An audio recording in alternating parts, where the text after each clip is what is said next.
Finally, I have risen to the occasion. I know, that's a bad pun. And somebody's definitely gonna make a comment like this. But honestly, I don't care. You can't stop me.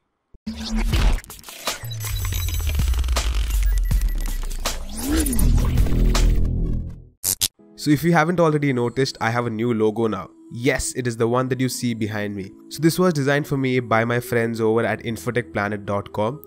You should definitely go check out their Instagram page and also their websites. I'll leave links in the descriptions. If you need to get anything right from logo making all the way up to website designs, they do all of it, and also they have some great artwork that you should definitely check out. So don't forget, the links will be in the description. Hello everybody and welcome back. So yes, this has been long overdue. All of you have been asking for a Ryzen build for very long, and I have been putting it off for various reasons which we will talk about in another video, so definitely subscribe for that. But it was high time that we finally did one, so here it is. So we're going to be doing a Ryzen based PC build at around the budget of roughly 45,000 rupees. So before I start with this, I would like to say that I want to thank all of you for all your support through this whole time that we've been doing this, and I ask you to keep supporting me like this, so definitely don't forget to hit that subscribe button down there and also like my videos if you enjoy them. So without wasting any further time, let's just get straight to the build. Alright, so first we are going to be discussing the parts that I'm going to be using in this build, and as always after that I will be telling you the gaming performance as to how this rig will perform, so definitely stick around till the end of the video, because I know that even though I will show them, somebody in the comment section will still ask me how that game will run when it is in the video. Just kidding, but please do stick around and watch the whole video. So for the processor, which is obviously the star of this video, we are going to be using the Ryzen 3 1200. So this is basically the lowest model of Ryzen that you can get. Don't get me wrong, it sounds like the lowest model, but it's not in any way a cheap or a bad processor. This one is a true quad core, meaning it has 4 physical cores and not multi-threaded cores. The base clock on this processor is 3.1 GHz and the boost clock is up to 3.4 GHz. Although I have seen a lot of people overclocking it to way above that, so obviously that might be something that AMD is recommending, but it can definitely be pushed beyond that. The price of this processor does keep fluctuating, but it's generally between 9,500 to 10,000, somewhere in that range. So to go along with this processor, we need a motherboard that has an AM4 socket. So for that we're using the MSI B350M gaming motherboard. So like I said, this has the AM4 socket. It supports DDR4 RAM. It does not state on Amazon up to how much it does support it, but I'm going to make a guess and say it supports up to 32 GB definitely. So this one is a gaming motherboard. It can be overclocked. It has some really cool features, and also this comes black in color and it has some red LED light. So it will absolutely look dope in your system. For our RAM, we're using the Corsair Vengeance 8GB DDR4 stick with a frequency of 2400 MHz. So nothing fancy here, basically everything is just said in that one line. For our hard drive, yet again we're using the Western Digital Blue 1TB hard drive. You know how good this is. I've used it in all of my past builds and it is really reliable, and that is the reason I keep recommending it again and again. You know, it's a 3.5-inch drive, 7200 RPM. You heard this stuff before, I don't need to say it again. It is just really reliable, and that is the go-to thing. Now coming to our graphics card. So obviously if you're building a PC, you want to be gaming on it. That is generally our main motto. So which is why we're going with the GTX 1050 Ti. This is a 4GB graphics card and it has some really good performance.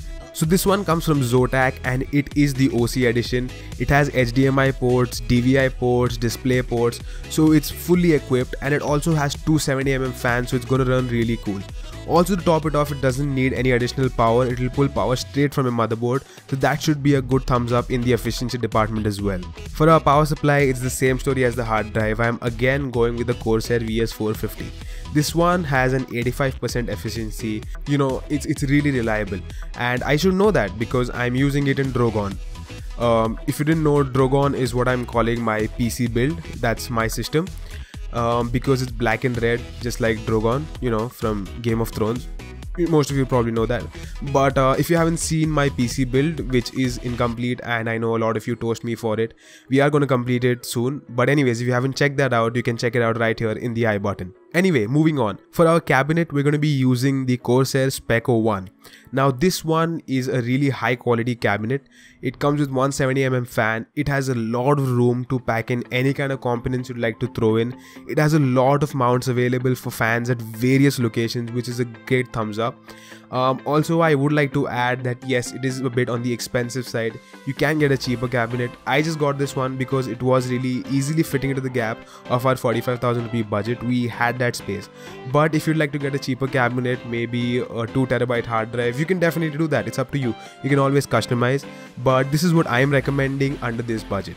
Alright, so those were the parts, and as you know, our PC builds are never complete without the gaming performance. So starting right off, the first one on our list is Battlefield 1. As you can see, these are the settings that are being used here to test it. It's a good mix somewhere between medium and ultra, and it's running at 1080p. So with this system, you should expect a frames per second of around 65, but there will be minor stutters. That is something that the Ryzen processors have been facing. I don't know if it has been fixed now, but when I checked last, they were still facing that issue. Next up, we have Counter-Strike Go. Again, you'll be able to run this at 1080p. As you can see, the settings again here are a mix of high and very high. So you can expect a performance somewhere close to 150 FPS. There will be dips when there is smoke, which is very normal because it's really taxing on the CPU. Other than that, you should be easily flying close to 200 or 250 FPS. So I'm going to average it out at 150 frames per second. Then we have Assassin's Creed Unity. For this, it's going to be running at 1080p and it's going to be using the high preset that comes in the game. So for this, you should expect a performance of close to 45 frames per second.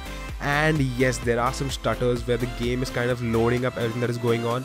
Maybe it's only in crowded areas, but that is something you should keep in mind. Then we have The Witcher 3. Like you can see here, the settings are going to be somewhere between medium and high, and the preset is again going to be 1080p. For this, the performance is going to be somewhere close to 55 frames per second. Obviously, as the game gets crowded or there's a lot of stuff happening, the frames might go lower, and when there's not a lot happening, you should expect higher frames per second. But on an average, I'd say when you find a middle ground, that would be 55 frames per second. Then we have Just Cause 3. So this game again is a lot of fun. You're going to be able to run this at 1080p. The mix, like you can see here, is going to be somewhere between mid and high settings, and the average again here should be around 55 frames per second. And lastly, this game just never gets old, GTA 5. You're going to be able to run this one at 1080p. The settings here will be a mix between high and very high, like you can see here. For performance on this one, it will be around 65 frames per second. The lowest that this game will dip to is around 45 frames per second. Other than that, most times you should see frames around 65, 70, maybe even more than that. Alright, so that was it for this build. I hope you enjoyed this video, guys. If you did, don't forget to hit that like button. Like I said, we are going to be talking about this build and Ryzen in specific in an upcoming video, so definitely go ahead and subscribe for that. If you enjoyed this, don't forget to share this with others so that they can check it out too. And that's pretty much it. I hope you enjoyed watching this. Until next time, goodbye.